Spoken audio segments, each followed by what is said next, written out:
오늘은 정말 오랜만에 같은 종목을 두 번 리뷰 드리게 됐습니다. SK케미칼 두 번째 시간입니다. 예! 자, 어제와 오늘은 시장의 두려움을 좀 지워주는 시원한 반등세가 지수 전체에서 나와주긴 했죠. 근데 아직까지는 지수 방향성이 그렇게 명확하지는 않은 상황입니다. 자, 미 대선이 완전 막바지로 가고 있는 상황이라서 지수가 갑작스레 어디로 튈지도 알 수가 없고요. 그래서 사실 현재 시점에서 대형 우량주를 다룬다는 거는 강한 확신이 바탕이 되지 않는다면 선택하기가 사실 힘든 부분입니다. 자, 그래서 오늘은 요 녀석을 다시 한번 리뷰를 드리게 됐어요. 자, SK케미칼을 이미 보유 중이시거나 요 녀석을 가져갈지 말지 고민 중이시라면 혹은 확신이 필요하다라고 하신다면 오늘 리뷰 영상을 통해서 마음을 정해보시면 좋을 것 같습니다.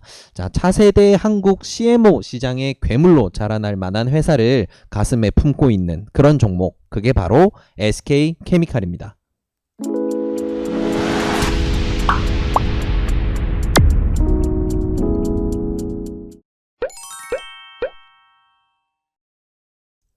안녕하세요. 수익의 달인 수달스탁입니다. 2020년 11월 3일 특징주 리뷰 시간입니다. 자, SK케미칼 오랜만에 만납니다. 우리 구면이죠, 그죠? 자, 지난 9월 말에 리뷰를 통해서 만났을 때는 리뷰 영상을 업로드 드린 날 밤에 해외장이 아주 그냥 말 그대로 작살이 나버렸습니다. 그냥 진짜 작살이 났어요. 한 2~3%가 시원하게 빠져버려서 그러다 보니까 이제 다음날 오전에 장 시작하기 전에 부랴부랴 제가 이제 댓글이나 소통방 통해서 지수가 이렇게 개판일 때는 매수하시면 안 된다. 그래서 관망 좀 하시다가 지지 어디서 되는지 확인하고 외국인 매수가 유지가 되면 진입해야 된다. 이렇게 당부를 드렸었는데 그 이후에 지수가 좀 안정화되는 시기에 멋지게 솟구쳐 주면서 결국은 우리 수달 패밀리들에게 맛있는 수익을 안겨줬던 그런 종목입니다. 그래서 굉장히 우리가 효자로 보고 있는 그런 종목인데 이번에도 또 이렇게 리뷰를 드리게 됐어요. 근데 이번에는 공략하는 방식이 앞서 우리가 9월 달에 생각했던 그리고 그때 시나리오를 짰던 방식과는 조금 다릅니다. 자, 앞서 우리가 9월 말에 공략을 할 때는 재료가 좋다는 거는 당연했지만 구간을 공략해서 수익을 발라먹는다라는 게 핵심 목표였는데요. 이번에는 구간 공략뿐만 아니고요. 중장기 스윙까지 포함을 해서 수익을 극대화하는 목표로 공략을 진행을 합니다. 자, 이렇게 공략 방향성이 확대되게 된 거는 한 달 전과 다르게 몇 가지 중요한 내용이 추가적으로 부각되고 있기 때문인데요. 자, 그래서 일단 이 영상을 통해서 SK케미칼을 처음 만나시는 분들도 계실 거기 때문에 전체적으로 살펴보면서 주요 내용 정리해 보도록 할게요. 자, 일단은 SK케미칼 뭐 하는 회사냐 들여다 봐야 되겠죠. 자, 이렇게 보통 이제 기업 분석 내역을 띄워놓고 보면 이 회사가 어느 업종에 있는지 이렇게 눈으로 보여요. 근데 뜬금없는 게 적혀 있죠. 코스피 화학. 이게 웬 화학이지? 이게 무슨 소리지? 싶으실 거예요. 자, 당연합니다. 그런 반응은. 왜냐면 이 회사는 석유화학 회사입니다. 자, 그럼 의문이 드실 거예요. 평소에 우리가 소통방이라던가 아니면 오전장 미리 보기에서 우리가 항상 언급할 때는 이 친구는 바이오 회사로 보고 있거든요. 근데 회사가 화학 회사가 맞다라고 하는 건 무슨 의미냐? 아마 물음표가 드실 텐데 이 부분은 지분 구조의 그 비밀이 있습니다. 일단 이 친구 같은 경우에는 현재 내고 있는 매출의 대부분이 실제로 본업이라고 할 수 있는 석유화학 분야에서 올라오는 게 맞아요. 그래서 사업 내용을 살펴보게 되면 이런 내용이 눈에 보이죠. 자, 이 회사는 그린 케미칼과 라이프 사이언스 양 분야로 사업 구조를 집중해서 운영을 하고 있다라고 적혀져 있죠. 바로 이런 겁니다. 이제 그린 케미칼이라고 부르는 거는 그냥 말을 이쁘게 붙인 거고요. 석유화학이에요. 그래서 최근 이 부분에 대해서도 순이익 증가라든가 이제 실질적으로 뽑아내는 영업의 성과가 너무너무 좋아요. 지금 코로나 시즌이 오게 되면서 일회용품이라든가 이런 석유화학 제품 사용이 더 늘었죠. 근데 유가가 떨어졌어요. 그러다 보니까 원가는 줄고 매출이 는다. 순이익이 어마어마하게 늘어나겠죠. 그래서 단기 순이익 늘어나는 게 굉장합니다. 그래서 이 친구의 본업이라고 할 수 있는 석유화학 분야에서도 사업을 정말 잘하고 있는 회사예요. 자, 근데 지금 우리 9월달에 리뷰할 때랑 여기 이제 소개 내용이 살짝 바뀌었습니다. 바이오에 대한 내용이 정말 많아졌어요. 원래 이렇게 적혀 있지 않았거든요. 근데 그게 왜 그러냐면 지금 SK케미칼은 SK바이오사이언스라는 종목의 지분을 98%나 가지고 있는데 이 SK바이오사이언스라는 녀석이 포텐셜이 어마어마하기 때문입니다. 일단 지분 구조 먼저 정리해서 한번 볼게요. 자, 우리가 이 SK케미칼을 볼 때 SK디스커버리도 같이 보는 경우가 많습니다. 그게 왜 그러냐면 이 지분 구조 때문에 그래요. 지금 제일 위에 헤드쿼터에서 내려오는 건 결국 디스커버리부터 연장해서 내려오는 거고요. 그 밑에 이제 지분이 연결되어 있는 게 SK케미칼. 그리고 SK케미칼이 이제 빨간 박스돼 있는 부분 보이시죠? 여기서 98% 지분을 가지고 있는 SK바이오사이언스. 이렇게 연결되는 게 굉장히 중요한 연결고리입니다. 그래서 지분이 이렇게 엮여 있는 상황이구나. 그리고 SK케미칼이라는 녀석이 SK바이오사이언스라는 회사의 지분을 98%나 가지고 있구나라는 거 굉장히 중요한 포인트로 꼭 기억하시면 좋을 것 같아요. 자, 근데 SK바이오사이언스의 지분을 가지고 있다는 게 왜 중요하냐면 요 내용 때문에 그래요.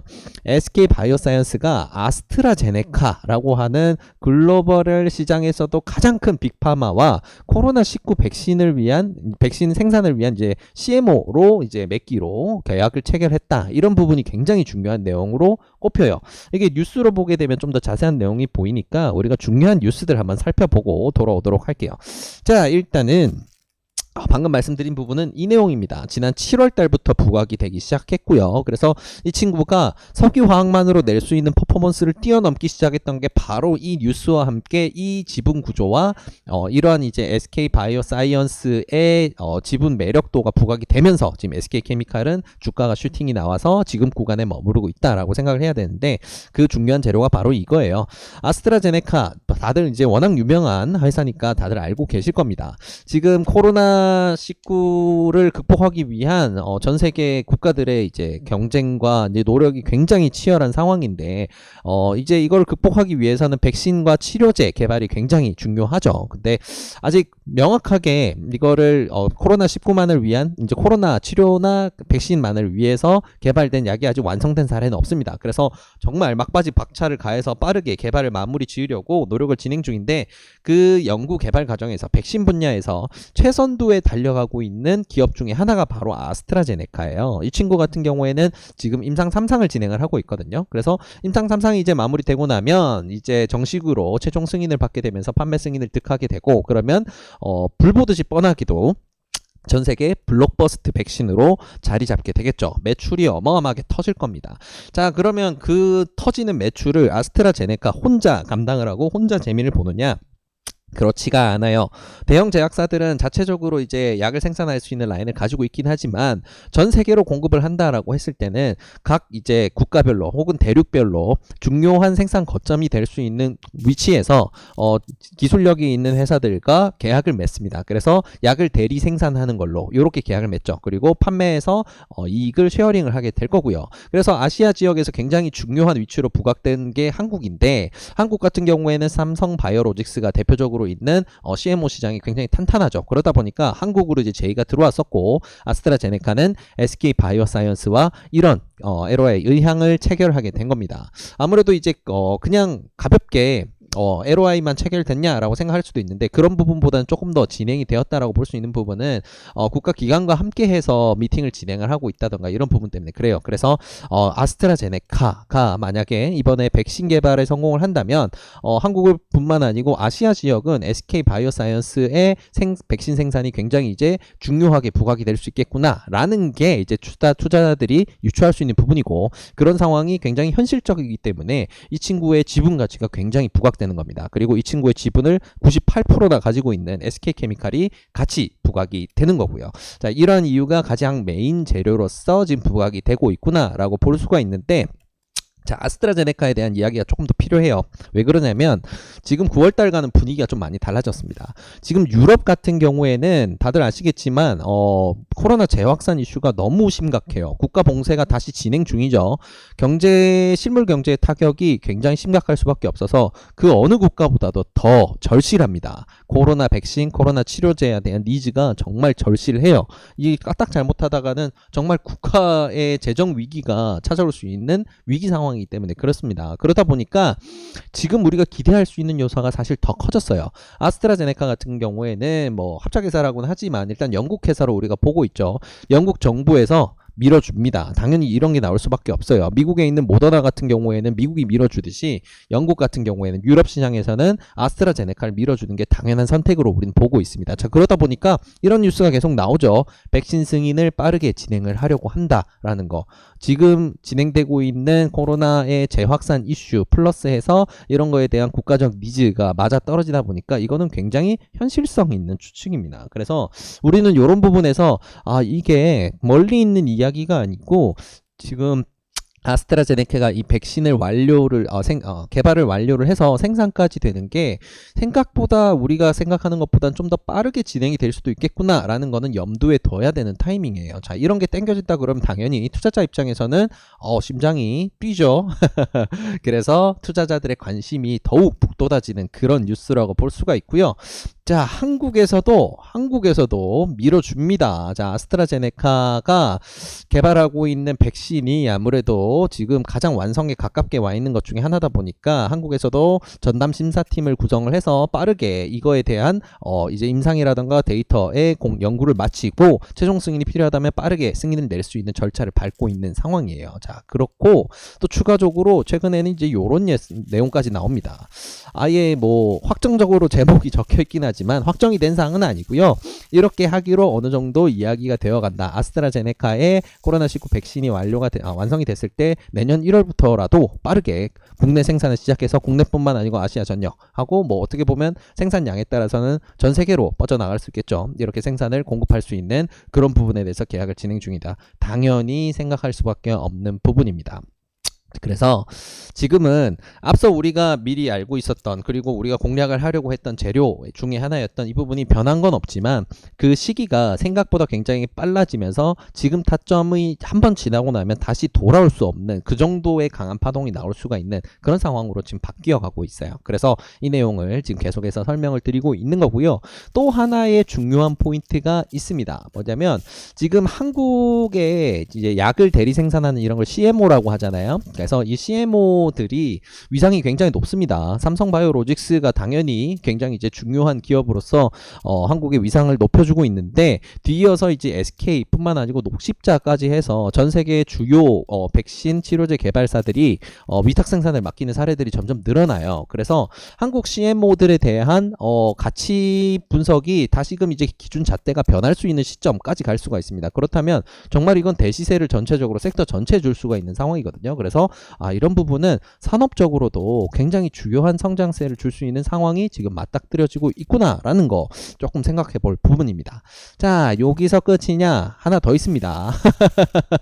재밌는 게 너무 많죠? 네, 그래서 이게 아마 마지막 뉴스가 될 텐데 자, MSCI 지수 편입이 굉장히 높게 점쳐지고 있는 게 지금 SK케미칼의 상황입니다. 그래서 이 SK케미칼 같은 경우에는 지금 뭐 이제 시총 요건이라던가 아니면 회전이나 유동 시가총액 부분에서는 이미 요건이 다 되기 때문에 지금 가지고 있는 포텐셜이나 아니면 이슈 사항을 생각해 봤을 때 충분히 MSCI의 이번 정기 변경을 맞춰서 새롭게 지수 편입이 될 수 있을 가능성이 높게 부각이 되고 있어요. 그래서 이 친구 같은 경우에는 만약에 이런 전 세계에서 활용을 하는 주요 지수에 편입이 된다라는 거는 해외 주요 펀드들 자금이라든가 주요 패시브 자금들이 강하게 유입이 될 수 있음을 의미를 합니다. 이런 자금이 유입이 될 때 어떤 현상이 나타났는지는 단적인 예가 바로 신풍제약이 보여줬었죠. 아주 무시한 파동이 나왔습니다. 뭐 그 정도까지 말하지 않지만 이 회사가 지금 저평가를 받고 있다면 제값을 찾아가는데 필요한 그런 수급은 충분히 끌어다 줄 수 있는 요소가 여기서도 발생을 할 수 있다는 거죠. 여러모로 매력이 터집니다. 자, 재료 설명을 참 오래 드렸어요. 일단 우리가 주요하게 생각해 봐야 될 재료는 요렇게 보는데 보통 저희가 이제 리뷰를 할 때 이런 말씀 많이 들으죠. 재료를 집중을 해야 될 때는 기술적 매매가 아니고 가치 투자를 할 때 가장 집중을 해야 된다. 기술적 매매를 할 때는 참고만 하시고 재료에 너무 빠지지 마시라. 그렇게 만약에 재료에 너무 빠지게 되면 종목과 사랑에 빠져서 제대로 된 판단을 할 수 없게 된다라고 강조를 드리는데 SK케미칼은 현재 구간에서도 가치 투자가 성립이 됩니다. 왜 그러냐면요. 아까 지분 구조 보셨죠? 이 지분 구조에서 지금 SK 바이오사이언스의 지분을 SK 케미칼이 98%를 가지고 있는데 SK 바이오사이언스가 현재 시점에서 그 아스트라제네카 이슈가 완성되지 않은 현재 상황에서 평가받는 시가총액이 그래도 보수적으로 4조에서 5조 정도는 평가를 받고 있습니다. 자, 그럼 조금 좋게 생각해서 5조 정도를 평가받는다라고 했을 때 98%의 지분을 가지고 있는 SK 케미칼 입장에서는 지분 가치로서 현재 가지고 있는 자산 규모만 거의 4조는 넘는다는 소리죠. 자, 근데 이 친구가 지금 시총이 얼마냐? 네, 4조입니다.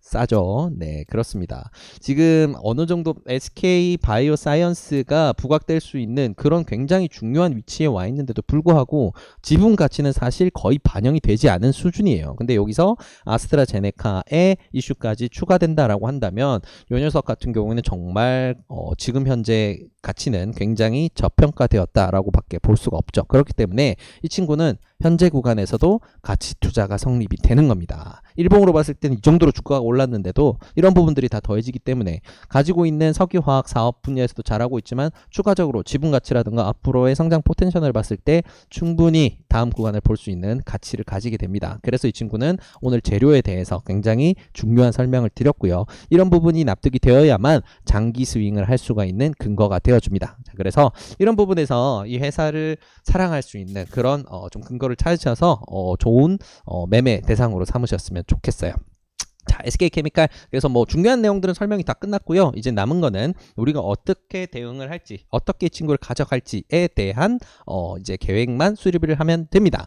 자, 일단은 대형주니까 자금 흐름을 한번 봐야 되겠죠. 앞에 우리가 발라 먹었던 구간은 바로 요 구간이었습니다. 리뷰 드리고 이렇게 빠졌어요. 제가 그냥 심장이 무너지는 줄 알았습니다. 그러고 바로 멋지게 반등을 해서 이렇게 가긴 했는데 이 구간 이제 맛있게 먹었고 이 구간은 뒤로 하고요. 이제 우리는 앞으로 여기 구간부터 해서 대시세를 노리고 중장기 스윙으로 가져갑니다. 지금 가격대도 충분히 가치 투자가 성립되는 구간이기 때문에 구간도 좋지만 장기 투자도 성립됩니다. 자, 그래서 구간을 발라먹고 싶다라고 하시는 분들은 수급을 보고 대응을 해야 되겠죠. 네, 수급을 보게 되시면 무자비하게 돈이 들어오고 있습니다. 자, 지수가 좀 애매할 때 이 친구 같은 경우에는 좀 수급이 바뀌는 경우가 많았어요. 외국인 지분율 같은 경우에는 많이 높아진 상황에서 급격히 더 높이지는 않고 꾸준히 올라가고 있는 수준인데 기관 지분율 같은 경우에는 최근 들어서 이제 급격히 올라갑니다. 한동안 이렇게 계속 매도 우위를 점하고 있다가 최근 들어서 이거 물건이구나 라는 확신이 들었나 봐요. 그래서 외국인뿐만 아니고 기관까지 계속해서 달라붙고 있는 상황. 이 친구가 둘이 같이 매수를 하는 걸 우리가 보통 쌍매수라고 하죠. 이런 식으로 붙는 날은 올라가는 속도가 굉장히 가팔라집니다. 그리고 그런 빈도가 점점 높아지고 있고 앞으로도 그럴 확률이 굉장히 높아요. 그래서 이 친구 같은 경우에는 구간 내에서 공략할 수 있는 근거인 수급 동향에서도 정말 좋은 점수를 받을 수 있구나 라는 거 볼 수가 있고요. 자, 일봉상 추세를 봤을 때도 지금 뭐 전형적으로 급등주가 보여주는 패턴이 여기서도 나와요. 급등 이후에 어느 정도 조정, 그리고 조정 구간 내에서 어느 정도 박스권을 만든 다음에 다시금 발산이라는 형태를 어느 정도는 보여줍니다. 모든 주식이 어느 정도는 그 틀에서 움직이기 때문에. 그런데요, 이 친구가 그런 기술적인 관점에 봤을 때도 굉장히 중요한 맥점마다 다 지지를 잘 해줘요. 그래서 이 구간은 뭐 지수가 완전히 박살나던 지점이라서 이거는 특이점이라고 봐야 되겠네요. 자, 그러면 이제 특이점이라고 봤을 때도 굉장히 좋은 포인트입니다. 특이점이 발생을 했을 때 세우로는 완벽하게 이 종목에 대해서 확신을 가지고 자금을 밀어넣는 주체가 있다는 게 여기서도 보이죠. 그래서 이 친구 같은 경우에는 지금 현재 가격 구간 내에서는 완전하게 우리가 저점 구간에서 매수를 하던 가치 투자와는 좀 다르게 어느 정도는 손절선을 잡고 혹시 모를 변동을 생각을 해서 손절선은 잡고 대응을 해야 됩니다. 지수가 굉장히 크게 빠질 경우에는 결국 이 친구도 빠질 수밖에 없을 거예요. 그래서 그런 부분을 감안을 했을 때 정말 내가 가치 투자로 오래 가져갈 거다 라고 하시는 분은 가치 투자 매매 방식으로 해서 지분을 7% 10% 빠질 때마다 쭉 계속 추격 매수를 하시면 되고요. 그거는 가치 투자자분들에게는 굉장히 편한 선택지고 일반적인 선택지니까 그렇게 매수를 하시면 되고요. 근데 구간 공략까지 포함해서 하고 싶다라고 한다면 손절선을 어느 정도는 잡으세요. 그 대신에 이 친구 같은 경우에는 손절선을 그렇게 잡으려면 멀리 봐야 됩니다. 이 친구는 최근에 만들었던 특이점 구간을 가장 이제 중요한 지지점으로 보고 지금 구간에서는 손절선으로 대응하면 되는데 현재 구간에서는 구간에서는 사실 거리가 굉장히 멉니다. 그래서 구간 공략까지 포함을 하고 있다면 사실 매수는 굉장히 분할을 여러 차례 해서 천천히 하셔야 돼요. 그리고 여러 차례 한다고 해서 뭐 5번, 6번까지 할 필요는 없고요. 3번 정도 넣으면 충분합니다. 1차 매수를 현재 구간에서 했다라고 한다면 그 다음 매수는 바로 30만원 근처에서 하시는 거고요. 최종 매수 같은 경우에는 28만원 근처에서 하시는 거예요. 이런 식으로 해서 최대한 내가 구간 공략할 때 손실폭을 낮춘다라는 전략으로 접근을 하시면 가장 매력적이다라고 생각해 볼 수 있을 것 같네요. 자, 그 외의 기준에서는 일단은 지금 구간 내에서 결국 장기 스윙이라든가 가치 투자도 성립이 되기 때문에 현재 구간에서 매수를 합니다. 그리고 내려오게 됐을 때 가치 투자 관점에서 접근을 해서 장기 스윙으로 갈 때는 내려왔을 때 32만 원 구간에서 한 번 더 매수를 하시고요. 그리고 또 거기서 10%를 빠지게 됐을 때 또 매수를 합니다. 그리고 또 10%가 빠지게 됐을 때 추가 매수를 하시는 거고요. 거기서 또 10%, 20%가 빠졌다라고 한다면 월 기준 혹은 분기 기준으로 해서 추가적으로 계속 매집을 하시는 겁니다. 이 친구가 가지고 있는 지분 가치가 흔들리지는 않는다면, 이 친구가 가지고 있는 기본 가치, 중심이 되어주는 SK 바이오사이언스라는 종목의 기준 가치가 흔들리지만 않는다면 이 친구에 대응하는 것은 매집의 관점으로 해서 계속 접근을 합니다. 이렇게 생각하시면 좋을 것 같고요. 자, SK케미칼 같은 경우에 일단 대형주죠. 그래서 이 친구가 움직이는 게 멋지게 움직여줄 때도 많지만 좀 느려서 난 싫다라고 하시는 분들은 재미있는 선택지가 하나 더 있습니다. SK케미칼 우선주가 있어요. 그래서 솔직히 말씀드려서 이 친구는 지금 구간에서 구간으로 공략하시는 것도 좋지만 이왕이면 가치 투자로 중장기 스윙으로 가져가시기를 추천을 드리고요. 그리고 그런 부분에서 난 사실 좀 기술적 매매로 구간 발라먹고 싶다라고 하시는 분들은 차라리 우선주로 매매하시기를 추천을 드립니다. 급등락을 통해서 심장이 뛰는 그런 기술적 매매를 원하신다면 우선주가 조금 더 맞으실 수도 있어요. 네, 그래서 자, 오늘 SK케미칼에 대해서 전체적으로 다 알아봤는데요. 내용들은 굉장히 재밌는 게 많고 포텐셜이 정말 많은 종목입니다. 그래서 기대할 수 있는 여지도 많고요. 또 아까 말씀드리면서 빠뜨렸는데 SK 바이오사이언스는 내년 상반기에 상장을 준비를 하고 있습니다. 그래서 어느 정도는 그 상장 시점까지 맞춰서 굉장히 강한 상승 파동이 나올 수 있다는 것도 우리 염두에 두고 대응을 하고 있다는 거 기억하시면 좋을 것 같고요. 이 친구 우리가 목표로 하는 거는 결국은 훨씬 더 높은 구간이고 제값을 찾아간다면 이 친구는 지금 받고 있는 시가총액의 최소 50% 이상 기대를 할 수 있는 게 맞아요. 그래서 가치 투자의 목표를 한다면 50% 이상의 수익률을 기대하는 건 맞지만 무조건적으로 숫자로 그렇게 두고 가시기보다는 적절하게 수익 구간 주실 때는 적절하게 수익 챙기면서 즐겁게 지켜보시면 더 좋을 것 같습니다. SK케미칼이 정말 좋은 종목인 건 맞지만 저는 모든 주식에서 이런 말씀을 드리잖아요. 주식 하나로 팔자 고치고 그런 건 없습니다. 그래서 적절하게 잘 대응을 하셔서 좋은 구간 주는 이 SK케미칼로 좋은 수익들 다들 올리시기를 진심으로 바라겠습니다. 자, 그러면 SK케미칼 오늘 중요 내용들 쭉 알아봤으니까요. 자, 내일부터 해서 그리고 앞으로 가지고 노실 때 어떻게 대응하시면 되는지까지 해서 최종 정리 딱 하고 리뷰 마무리하도록 할게요. 자, SK케미칼은 석유화학 회사로 보고 있지만 그건 본업에 불과할 뿐이고요. 이 친구가 가지고 있는 지분 가치가 너무도 강하게 부각되고 있습니다. 그래서 이 친구가 본업으로 내고 있는 퍼포먼스 이상으로 주가가 유지가 되고 있는 거고요. 추가적인 상승이 나온다면 그거는 대부분 다 지분을 가지고 있는 그 SK 바이오사이언스의 영향이 크다고 보셔야 되고요. 그리고 이 부분이 우리가 가치 투자로 중장기 스윙으로 이 친구를 다루게 되는 가장 근본적인 가치입니다. 그래서 이 친구는 구간 매매의 방식으로 접근하는 것도 나쁘진 않지만 그것보다는 좀 중장기 스윙으로서 내가 지분을 매집을 한다라는 개념으로 접근하시길 더욱 추천을 드리고요. 이 친구는 아스트라제네카의 뉴스와 굉장히 크게 연동이 되기 때문에 아스트라제네카가 백신 개발에 실패를 했다. 혹은 SK 바이오사이언스가 아스트라제네카와 계약이 해지가 됐다. 이런 굉장한 큰 악재, 지금의 우리가 가치 투자가 성립되게 하는 중요한 근거가 흔들리지 않는다면 손절선을 잡는 게 아니라 매집의 관점으로 해서 계속 지분을 모아간다라는 거 최종적으로 기억하시면 좋을 것 같습니다. 그리고 추가적으로 나는 좀 기술적 매매로 현재 구간을 발라먹고 싶은데 지금 뉴스가 되게 좋은 것 같은데 라고 하신다면 우선주도 재밌는 선택지가 될 수도 있다는 거 참고하시면 좋을 것 같습니다. 자, 오늘 이렇게 쭉 알아본 SK케미칼 내용들 바탕으로 해서 우리 순날 패밀리 여러분 모두에게 좋은 결과 있으시길 진심으로 바라겠습니다. 이 영상이 도움이 되셨다면 구독과 좋아요를 통해서 저희 수달스탁을 응원해 주시기 바랍니다. 감사합니다.